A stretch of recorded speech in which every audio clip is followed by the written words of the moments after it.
Boa noite. Chegando aqui para a nossa live de hoje da Semana das Crianças, vamos falar sobre a importância das vacinas com o Dr. Rui Medeiros Júnior. Estamos aí tendo probleminhas com a internet, mas vamos tentar agora, vai dar certo. Quem for chegando já pode mandar suas dúvidas aqui pela caixinha de perguntas. A gente está fazendo durante toda a semana essa Semana da Criança com diversos assuntos voltados para a saúde infantil. O Dr. Rui já chegou, deixa eu convidá-lo. Todo mundo que está chegando, sejam bem-vindos. Dúvida já pode mandar aqui pela caixinha de perguntas. O tema de hoje é a importância da vacinação para as crianças. Deixa eu ver se o Dr. Rui entra para que a gente possa iniciar. Tudo bom, Dr. Rui? Bom, Vamos ver se vai dar certo agora, hein? vamos lá. Então, recapitulando, qual a importância da vacinação para as crianças? Então, a vacina talvez seja o maior instrumento de saúde pública que a gente tem para combate de doenças a longo prazo. Não só para evitar que as crianças fiquem doentes, mas mais do que isso, de todas as complicações que podem ocasionar as principais doenças da infância. Doutor Rui, e nesse tempo de pandemia, acho que não só nesse tempo de pandemia, né? Mas há alguns anos a gente vê as mães não procurando tanto seguir à risca esse calendário. Qual o risco dessas vacinas deixarem de ser aplicadas? Então, esse movimento de diminuição da vacinação e do calendário vacinal tem acontecido ao longo dos anos, desde 2013 que a cobertura vacinal tem caído. Essa queda é bem possível que tenha sido em virtude um dos motivos que é alegado é o sucesso das vacinas, né? A vacina faz com que a gente acabe não vendo as doenças acontecendo e a gente achar que não tem importância. Mas, na verdade, é a vacina que tem garantido nas últimas décadas a diminuição abrupta de muitas doenças, né? É possível que eu sou de uma geração de médicos que não vimos doenças como difteria. Eu vi pouquíssimos casos de sarampo na vida. É possível que boa parte dos pais da minha geração não tenham visto sarampo, não tenham visto pacientes com sarampo, não sabem nem como é a apresentação clínica de doenças como sarampo, difteria. Então, é importante sim atualizar, é importante sim manter esse calendário vacinal atualizado, até porque é essa atualização que faz com que a proteção seja garantida e faz com que essas doenças parem de circular. Isso é mais do que uma proteção individual, é uma proteção como sociedade. A gente está protegendo as pessoas que têm problemas de imunidade, quer seja pela idade, quer seja por doenças. Então, esse é um pacto social que a gente tem que fazer, não só como proteção individual, mas como proteção da sociedade. Doutor Rui, a gente recebeu uma pergunta que é: por que eu devo vacinar meu filho de uma doença que nem existe mais? Então, Né? Eu acredito que tem muita gente que deve ter essa dúvida. boa pergunta. Na verdade, esse termo assim, que não existe mais, isso às vezes é um erro conceitual, que na verdade a gente tem uma baixa de casos, é uma diminuição abrupta de casos, mas existem critérios muito específicos para você dizer que, do ponto de vista epidemiológico, que a doença sumiu, que não existe mais a doença. Mas é preciso que, enquanto isso não acontece, é preciso que a gente mantenha essas doenças com a baixa circulação, quer seja do vírus, quer seja do vetor, quer seja do causador da doença, né? Quer seja uma bactéria ou um vírus. E aí a gente precisa que diminua essa quantidade para que diminua a transmissão. Um exemplo de como isso pode ser prejudicial é o sarampo, né? A vacina do sarampo, ela tem tido alguns locais que não tem tido uma vacinação satisfatória. A gente tem tido surtos nos últimos 10 anos. Então, é preciso que a gente faça esse compromisso, mesmo que existam doenças que faz anos que a gente não vê, ou doenças até que a gente não conhece, mas que a gente possa diminuir a circulação para que a gente não venha a ter novos surtos no futuro. Certo, doutor Rui, com relação a esse tempo de pandemia, né, que as pessoas ficaram em casa e muitas mães, até as que já estão, que têm todo esse cuidado com a vacina, elas deixaram de levar seus filhos para as doses de reforço. Essas doses, elas podem ser aplicadas em qualquer tempo? Ou a vacina, a primeira dose pode perder a validade, tem que Não. recomeçar tudo de novo? Na verdade, pode e deve. Na verdade, a vacina que foi aplicada não é perdida. E não há perda de imunidade caso haja um atraso dessas vacinas, né? O que não há a eficácia comprovada é se a vacina ela não for feita todas as doses. Aí sim é possível que você não tenha uma eficácia satisfatória da vacina, uma proteção satisfatória da vacina. Então, caso a criança não tenha tomado alguma dose, procura o serviço de saúde ou o serviço em que está oferecendo a vacina para sua criança, para que ele possa analisar e atualizar esse calendário vacinal. Algumas vacinas não deverão, não poderão ser dadas no mesmo dia, às vezes até porque fica muita vacina para o mesmo dia. Então, é preciso que, junto com esse serviço de saúde, junto com o pediatra que acompanha a criança, possa programar essas vacinas ao longo das próximas semanas ou dos próximos meses, para que possa, no mais rápido possível, atualizar, para que o mais rápido possível essa criança esteja protegida. Quando é que começa o calendário? Quando é que a mãe deve vacinar o filho pela primeira vez e a importância dessa? E quais são essas vacinas, as primeiras? Então, o calendário vacinal ele começa no nascimento, né? Ou quando não é possível no nascimento, nos primeiros dias de vida, né? Que é a vacina da BCG, que é aquela da marquinha do braço, e a hepatite B. A partir daí, existe a cobertura de uma série de vacinas que elas vão compreender até as principais vacinas dos primeiros 2 anos de vida, vão até aproximadamente o 15º dia, o 5º mês de vida. E aí você terá vacinas mensais, você terá vacina no nascimento, depois terá vacina com 2 meses. A partir dos 2 meses, as vacinas são mensais até aproximadamente 6, 7 meses. Entre 6 meses e 1 ano, você tem a vacina da gripe, que será, nessa idade, são dadas 2 doses, e a vacina da febre amarela, que até pouco tempo no serviço público só era dada para pessoas que moravam em área endêmica ou que iriam viajar para a área endêmica. Mas essa programação mudou do Ministério da Saúde e agora existe uma programação para todo o território nacional ser vacinado. A partir daí tem vacinas a partir de 1 ano, entre 1 ano e 1 ano e 4 meses. A partir daí, só vacinas com 4 anos ou quando tem campanhas de vacina. Certo. Doutor Rui, você falou da BCG, da marquinha do braço. Tem muitas mães que acham, não, meu filho não ficou com a marquinha do braço, é sinal de que aquela vacina não fez efeito. É verdade isso ou não? Travou de novo.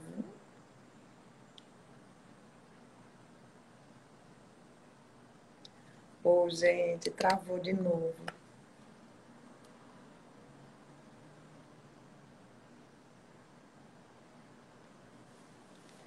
Infelizmente, a gente não está conseguindo prosseguir com essa live com o doutor Rui. Tá travando muito. Ele saiu, deixa eu ver. Voltou. Tá ouvindo, doutor Rui? Tá escutando? Sim, tô ouvindo. Perfeito. Então, a BCG sem marquinha. Sim. Boa pergunta. Essa é uma mudança recente entre as orientações de vacina, que até pouco tempo, quando você não tinha marquinha ou quando você não desenvolvia aquela pústula que você tem no braço, depois de 6 meses você revacinava. Mas há uma recomendação, uma recomendação recente que você não faz mais isso. Não há mais uma recomendação caso, vacinou, não teve a marquinha. Não tem problema. Não vacina mais. A proteção contra as formas graves da doença continua existindo e não há recomendação de você revacinar a criança.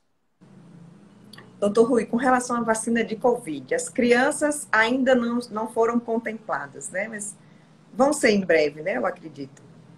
Existem estudos muito promissores, né?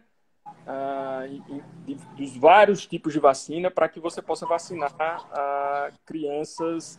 Já existem estudos a partir de 2 anos, a partir de 5 anos, mas em virtude do que a gente passou, é bem possível que crianças sejam vacinadas a médio prazo, a partir do momento que a gente tiver segurança para fazer essas vacinas, não só para que a gente proteja essas crianças, mas para que a gente possa erradicar esse vírus e que a gente possa não passar mais do que a gente passou nos últimos 2 anos. Durante o dia, né, que eu deixei a caixinha de perguntas, uma dúvida da mãe. Enquanto meu filho não pode se vacinar, o que eu posso fazer para protegê-lo do coronavírus? Boa pergunta. Então, que vocês adultos, dentro das idades preconizadas, dentro da programação de vacinação do local onde você mora, que você possa se vacinar, né? Essa é uma medida importantíssima para que você possa proteger as crianças, mas mais do que isso, que você possa ter todas as outras recomendações para que a gente evite a disseminação do vírus.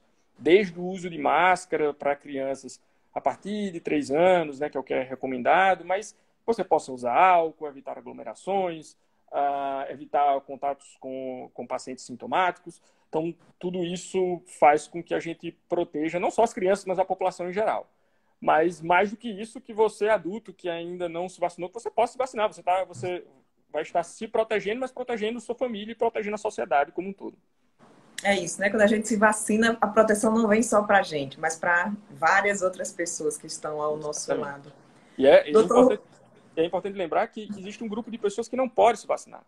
Né? A gente não para pensar nisso, mas existem pacientes internados, pacientes imunossuprimidos que não podem se vacinar. Então, esse é o pacto social que a gente pede, para que a gente possa não pensar só na gente, só na família da gente, mas no nosso vizinho.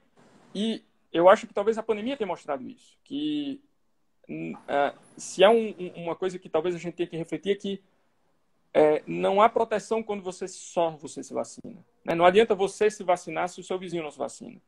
Então, é preciso que a gente pense como sociedade que todos possamos nos vacinar assim que possível. Doutor Rui, falando em vacina, a gente vê muito na Covid as pessoas indo em busca daquele teste para saber se a vacina fez efeito ou não, né? E se a gente fosse fazer isso para todas as outras vacinas, não é necessário esse teste? Não há qualquer tipo de necessidade. E essa questão de que o teste, minha imunoglobulina deu alta, deu baixa, isso nem sempre é um teste muito fidedigno para você entender se você realmente está imunizado ou não, né? Então, isso, às vezes, há uma resposta imunológica diferente para cada indivíduo, né? Tanto a curto prazo, quando você está vacina, como a longo prazo, né? E isso a gente vai entendendo ao longo do tempo, né? Essa vacina a gente vai precisar fazer de quanto em quanto tempo? Quanto tempo cada faixa etária vai precisar fazer? É difícil da gente saber no momento, né? O aprendizado sobre o Covid, ele tem sido gradativo e diário, né? Todos os dias a gente vê estudos, vê documentos científicos, vê reuniões com especialistas, para que a gente possa entender o que vai acontecer. Mas não há qualquer necessidade, porque isso pode até criar a ilusão de que o fato de você ter feito um exame e que mostrou uma suposta imunidade faz com que você relaxe com suas condutas. E isso não deverá acontecer, né? Afinal de contas, pacientes vacinados também podem disseminar a doença. Então, é preciso que a gente tenha muito cuidado com relação a isso. Não há qualquer necessidade de você fazer qualquer tipo de exame para comprovar ou não que você estava vacinado. Pergunta aqui de uma mãe. Meu filho tem 12 anos, mas ainda não tive coragem de levá-lo para se vacinar. É verdade que a Pfizer causa problema no coração das crianças? Excelente pergunta.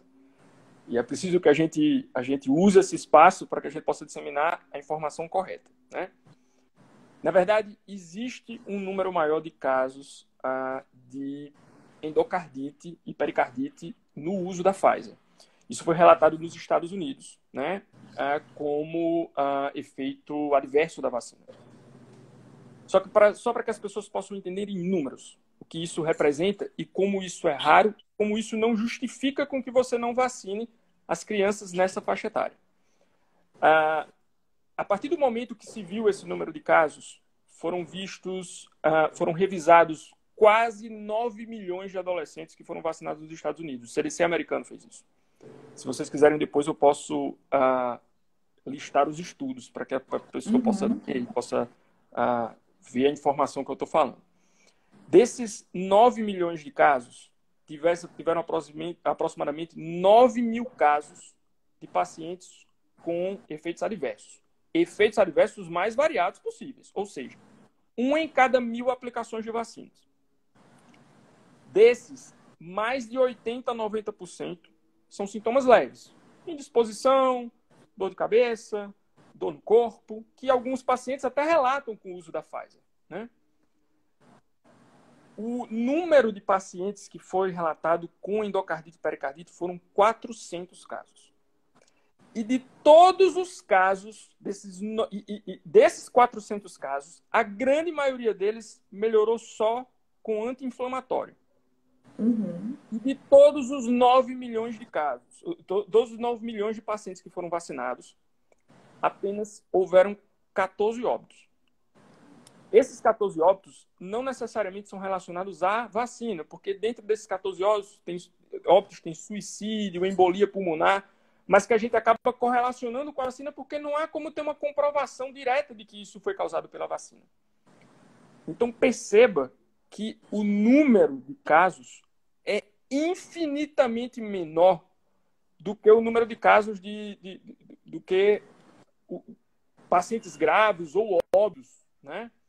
Então, não faz sentido a gente se preocupar com relação a isso. Não há o menor sentido, né?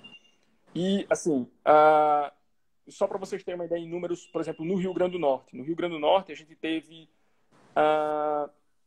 no Hospital Maria Alice Fernandes, que é o Hospital de Referência de Doenças Pediátricas do Estado, o hospital no qual eu trabalho, a gente teve...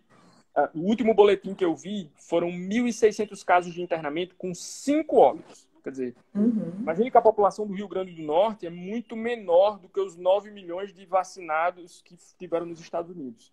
E nós tivemos 5 mortos, né? Nós tivemos 1.600 mortos de crianças, crianças e adolescentes no Brasil, aproximadamente até agosto. Então, embora o número de mortos e o número de internados em crianças não foi a catástrofe que foi em adultos, em idosos, nós precisamos proteger crianças e adolescentes. Então, se a resposta for simples da pergunta que me foi feita, sim, existe, parece haver uma correlação, mas que não justifica o fato de você não vacinar os adolescentes nessa faixa etária. Não há qualquer tipo de justificativa para isso, considerando que é um efeito colateral leve e que você vai tratar com medicamentos simples. Ela está perguntando aqui, por que não a Coronavac, que é o vírus morto? Então, isso ainda está em estudos, né? E existem estudos que parece com que a Coronavac vá ser usada em crianças. Mas é preciso que se entenda que a vacina é um material biológico e que há todo um cuidado e uma legislação para que você possa implementar uma vacina como essa, né? Os estudos estão avançando e é possível que a Coronavac seja aplicada. Mas hoje, como segurança comprovada em adolescentes, a gente tem a Pfizer. E é por isso que a gente está usando. Mesmo que haja esses efeitos colaterais previstos, né? Ainda são muito poucos e não justificam a gente parar de vacinar adolescentes nessa faixa etária. Doutor Rui, só para esclarecer e também para orientar essas mães, quais são os sintomas caso esse adolescente ele apresente essa reação que é rara, mas que acontece? Sim. Então, caso isso venha acontecer, sugiro que você procure o serviço de saúde mais próximo ou o médico que acompanha a criança, para que ele seja acompanhado, que possa ser solicitado os exames, mas mais do que isso possa ser notificado, né? Porque quais são os sintomas, as reações, o que é que essa mãe deve ficar atenta? Qualquer sintoma, qualquer sintoma normal que a criança possa sentir, desde indisposição, né, até febre, dor no corpo, tosse, qualquer sintoma nos dias subsequentes à vacina. Procura o pediatra ou leva no serviço de saúde para orientar. Travou de novo, doutor Rui? Ou não, né? Como é? Não, porque tinha travado de novo, mas já voltou. Sim, tá. Então, procurar o serviço de saúde, procurar o médico que acompanha a criança para que ele possa ser examinado e possa averiguar se de fato isso tem alguma relação com a vacina ou não. E caso haja uma suspeita que isso aconteça, que isso possa ser notificado, para que os órgãos competentes possam fazer investigação e, de fato, ver se há algum outro paciente que está tendo esses sintomas, né? Então, é preciso que procure o serviço de saúde. A Luciana perguntando, você acha que está próximo de vacinar as crianças menores de 12 anos? E quando Ah, chegar esse momento, as mães não precisam ter medo, né, doutor Rui? Se não, chegou a hora é porque é absolutamente. com segurança. Absolutamente. Isso é revisado por órgãos competentes. Há entidades como a Sociedade Brasileira de Pediatria, Sociedade Brasileira da Imunologia, que está acompanhando todos esses dados. E só será liberada uma vacina para crianças com total segurança. Né? Ninguém liberará uma vacina contra a doença dessa se a gente tiver qualquer possibilidade de haver sintomas graves em crianças e adolescentes.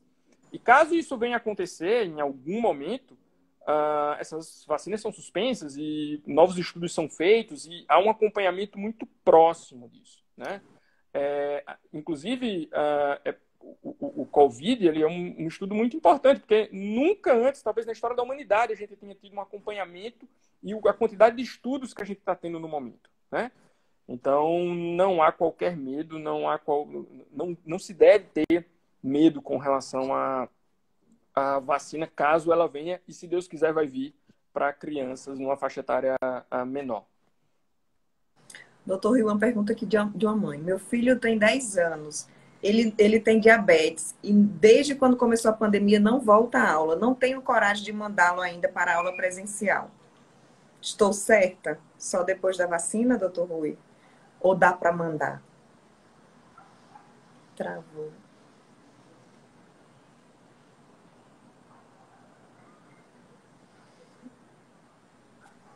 Ai, como eu queria que voltasse. Voltou. Escutou, Voltou? doutor Rui, a pergunta? Qual a pergunta? Voltou. A mãe tem um filho de 10 anos que tem diabetes. Desde o início da pandemia, ele não vai para a aula presencial. Já são quase 2 anos. Ela não tem Sim. segurança de mandar para a escola. É correto isso ou já dá para retomar, tendo as outras pessoas, os adultos, os mais jovens, né, sendo vacinados? Ou só depois da vacina mesmo? Então, isso, claro que a gente tem que avaliar caso a caso. Estão me escutando? Tá, tô ouvindo, mas a imagem está travada. Estão me Mas pode escutando? falar. Sim. Na verdade, isso deverá ser avaliado caso a caso, né? É claro que uma criança com uma suscetibilidade como essa, a gente precisa ver o custo-benefício de uma criança como essa se privar de escola, né? Porque há todo um problema relacionado às crianças não irem para a escola. Isso tem sido motivo de estudos no mundo inteiro, né? Crianças não sendo privadas do convívio das outras, isso tem... E crianças que...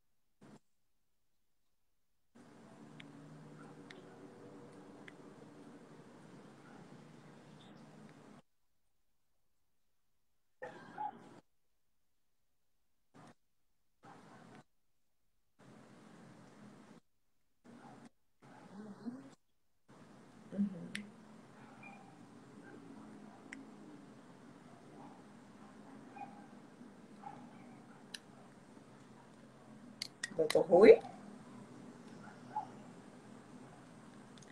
Travou de novo.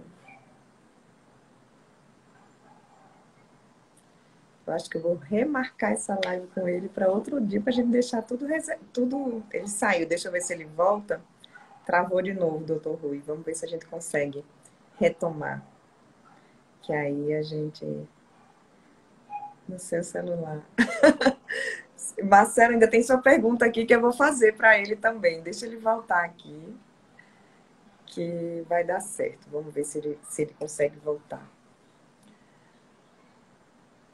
À noite, às vezes, a internet fica dando problema mesmo. Mandei o convite, doutor Rui.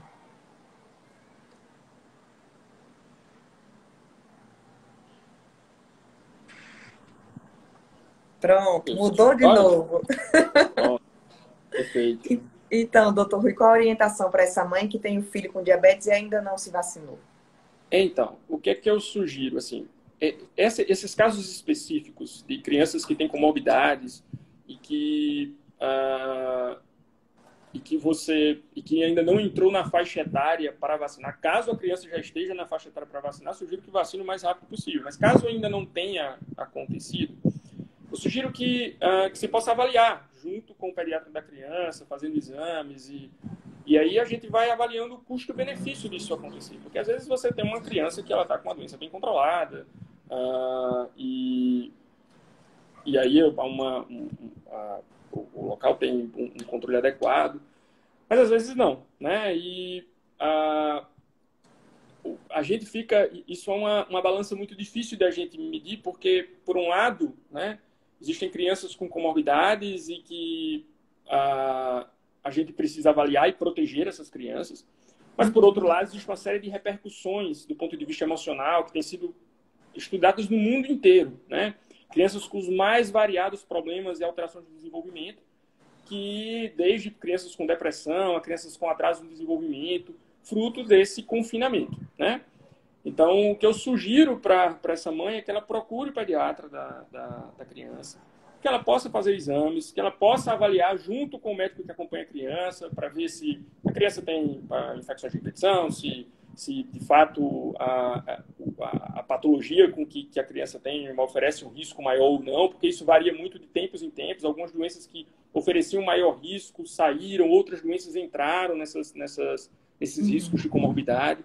Então, a minha sugestão é que procure o médico da criança para que possa fazer uma avaliação melhor e, junto com ele, fazer uma decisão mais individualizada, né, do que fazer com a criança nesse momento. Pauline, a mesma orientação serve para criança asmática? A mesma orientação, né? Ainda não há uma recomendação formal de você privar as crianças do convívio umas com as outras. Assim, não há uma recomendação de dizer assim, não, crianças que têm comorbidades precisarão ficar confinadas, né? Cada vez mais a pandemia tem melhorado para todos nós, né? E cada vez mais a gente percebe que você começa a ficar cada vez mais seguro, né? De que as crianças possam conviver umas com as outras. Houve a reabertura das escolas, né? A gente não houve um aumento substancial de casos em virtude do que aconteceu, e nem o número de óbitos, né? Mas eu reconheço a preocupação dos pais, né? E é preciso que a gente avalie caso a caso, de acordo com, por exemplo, o paciente que é asmático, essa asma é mal controlada ou bem controlada, a criança tem infecção de repetição ou não, como é que essa escola está fazendo todos os protocolos de segurança a contento ou não, né? Então, é preciso que se avalie caso a caso e que você possa, junto com o pediatra, tomar a melhor decisão para cada criança. Doutor Rui, tem uma pergunta aqui do Marcelo Godeiro, acho que ele é seu amigo. Ele está perguntando aqui quais são as vacinas que devem ser reaplicadas na fase adulta, que o adulto deve tomar novamente. Desculpa? Qual é a pergunta? Quais as vacinas que o adulto deve tomar novamente? Que deve ser reaplicada. Então, ouviu? Essa é uma boa pergunta, mas é uma pergunta bem complexa. Ouvi sim. Na verdade, existe um grupo de vacinas que deverão ser feitas de tempos em tempos, caso o seu cartão vacinal esteja completo, né? Existe a vacina do tétano, que ela deverá ser feita de 10 em 10 anos. Existem algumas outras vacinas que poderão ser feitas na fase adulta, quer seja no serviço particular ou no serviço público. Mas qual é a minha sugestão para você? Que você possa procurar um serviço de saúde, que você possa mostrar o calendário vacinal para que você possa entender quais são as vacinas que você precisa tomar ou não, né? Algumas pessoas que não têm mais cartão vacinal. E aí, esses, infelizmente, né, terão que, possivelmente, começar um novo calendário vacinal, né? Então, terá que tomar, adaptado a adultos, mas terão que tomar novas vacinas, para que você possa ter, e não há nenhuma contraindicação para isso, mas para que você possa ter esse cartão vacinal comprobatório de que você tomou todas as vacinas. Então, a minha sugestão é que leve seu cartão de vacina no posto de saúde. Talvez seja a melhor conduta para que possa saber o que você tomou vacina no passado e aí sim adaptar para o que você realmente precisa na fase adulta. Doutor Rui, uma pergunta de uma mãe aqui. Meu filho, bebê, teve que tomar 3 vacinas no mesmo dia. Isso não faz mal? Não, não faz. Na verdade, a gente faz isso até por questão de oportunidade para que você possa manter o calendário vacinal atualizado, né? Mas não há contraindicação. Na verdade, até para que a gente possa ter uma resposta vacinal satisfatória, a ideia é que você possa vacinar com se você não tomar as vacinas no mesmo dia, existe um tempo mínimo para você fazer essas vacinas, tá? E há vacinas de fato que você não pode fazer no mesmo dia, tá? Mas dentro da orientação dos postos de saúde, não, vai tomar duas vacinas numa perna, uma vacina na outra. Existe uma contraindicação? Não, absolutamente. Com a resposta imunológica satisfatória. Às vezes é ruim porque causa um pouco de dor, algumas mães ficam com um pouco de pena da criança, mas como contraindicação não há. Antibiótico. Antibiótico atrapalha a eficácia da vacina? A criança que está tomando antibiótico, ela pode se vacinar? Normalmente, o que eu sugiro é que se a criança estiver tomando antibiótico ou com qualquer processo infeccioso recente, mesmo que seja leve, né? Se puder esperar um pouco mais para você poder fazer a vacina, é melhor, né? Dentro de toda a orientação do médico assistente, do médico que esteja acompanhando a criança. Por quê? Porque a criança pode ter alguma reação, que esteja febre, uma dor de cabeça. Isso foi do eventual tratamento que a criança está fazendo ou foi da vacina? Difícil da gente saber, né? Então, para que não possa confundir esses sintomas, eu sugiro que espere um pouco mais, né? Dentro do acompanhamento do pediatra e dentro da resolução do processo em que a criança esteja enfrentando, para que aí depois ela possa vir a fazer a vacina de maneira satisfatória. Mais uma pergunta aqui. Doutor Rui, é verdade que crianças que tomam muito corticoide, a imunidade fica baixa? Então, essa é uma resposta também complexa, né? Na verdade, porque o corticoide, ele tem uma capacidade anti-inflamatória, né? E essa capacidade anti-inflamatória, quando você faz numa dose mais alta ou num tempo prolongado, ela pode ser o que a gente chama de imunossupressora. Ela pode baixar a imunidade, né? Mas normalmente, as crianças elas usam um corticóide na dose baixa, né? A gente não recomenda que crianças recaia na mesma questão do antibiótico, né? Crianças que estejam usando corticoide recentemente, que façam o uso das vacinas, né? Mas, assim, normalmente, crianças que usam muito corticoide, como as pessoas falam, normalmente esse corticoide é feito numa dose baixa, se estiver sendo feito por um acompanhamento médico, né? Uhum. Normalmente são feitos com uma dose baixa e num tempo curto, né? Então, é possível que no futuro próximo, né, pouco tempo depois, você já possa aplicar as vacinas sem nenhum problema. Mais uma pergunta aqui. Qual a sua recomendação sobre as vacinas contra meningite? Sim. A pergunta, ele está falando sobre a vacina contra meningite. Meningite, isso. Possivelmente ela está perguntando com relação às vacinas do serviço particular, né? Então, a vacina do serviço público e o calendário vacinal brasileiro público é excelente, ele protege contra a meningo C, né? A doença meningocócica C, né? Fora a do Haemophilus influenza, que é uma outra vacina que foi, desde a década de 90, em virtude da vacina, tem caído drasticamente a meningite causada pelo Haemophilus. Mas você tem a meningo C, que é oferecida pelo serviço público, né? Que ainda é a principal causa no Brasil, né? O principal responsável pela doença meningocócica no Brasil. Mas o serviço particular oferece outros sorotipos, né? Então, existe uma que chama ACWY, né? Então, esse C de ACWY engloba a vacina dada no serviço público, né? E existe a meningo C, né? Então, o que eu sugiro é que você... Alô? Tô ouvindo, pode falar, doutor Rui. Então, assim, dentro das possibilidades, e são vacinas que requer um planejamento financeiro, porque são vacinas um pouco caras, mas dentro das possibilidades de cada família, se você puder fazer, eu acho que é uma boa, né? Uhum. Mas, caso você não tenha, financeiramente, não consiga, esteja apertado, faça a vacina do serviço público, tá? A vacina ainda é uma vacina importante, que é o principal sorotipo no Brasil, né? E que vai estar protegendo o seu filho também, tá? Mas, caso você possa fazer, você tenha essa condição de fazer, você possa fazer também as outras vacinas que são oferecidas no calendário vacinal da Sociedade Brasileira de Imunologia, que engloba as vacinas do serviço privado. Tem uma pergunta aqui de uma mãe. Inscrevi meu filho nos testes de vacina. Ele tem 8 anos, mas agora estou com medo.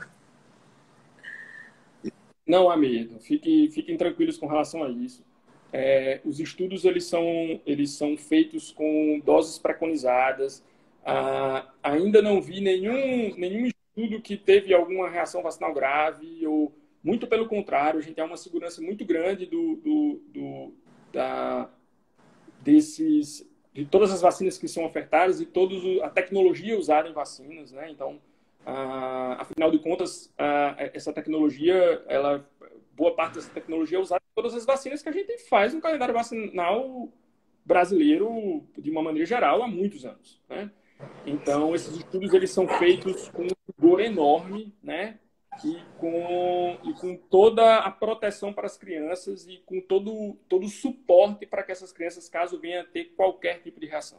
Eu não acho que tem qualquer medo, desde que você siga todo o protocolo de segurança recomendado por cada estudo, né? Não vejo problema, não. Você tem aqui Rodolfo Câmara. Doutor Rui, participo de um estudo de uma nova vacina contra a Covid. Já sei que tomei o imunizante, mas como a vacina não foi registrada pela Anvisa, devo tomar a vacina do SUS?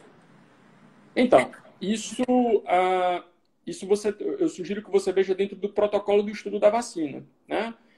É possível que você não precise tomar outra vacina ou a vacina do SUS, né? Mas, caso você já esteja vacinado e você esteja tomado imunizante, caso essa seja a recomendação do estudo, que você não tome a vacina, eu sugiro que você não tome. Certo.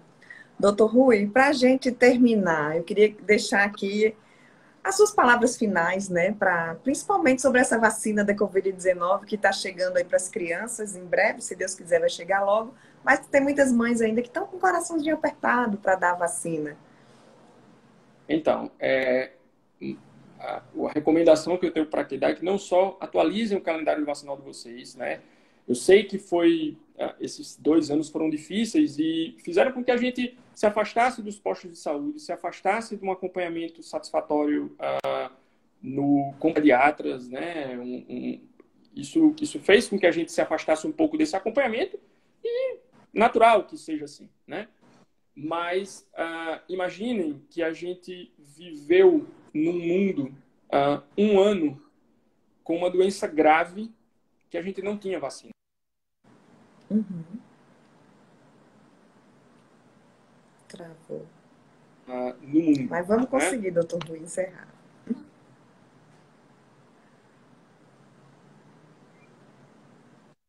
Estão escutando? Doutor Rui, travou. Recapitula aí a última. Tá. Imaginem que a gente viveu num mundo em que a gente teve 1 ano uma doença grave que a gente não tinha vacina. E a gente veja a calamidade que a gente viveu. E 1 ano após, a gente tem uma vacina que transformou a realidade do planeta inteiro. Então, imaginem, esse foi um mundo que a gente viveu sem uma vacina. Imaginem o mundo sem várias vacinas ou sem pessoas protegidas por doenças imunopreveníveis.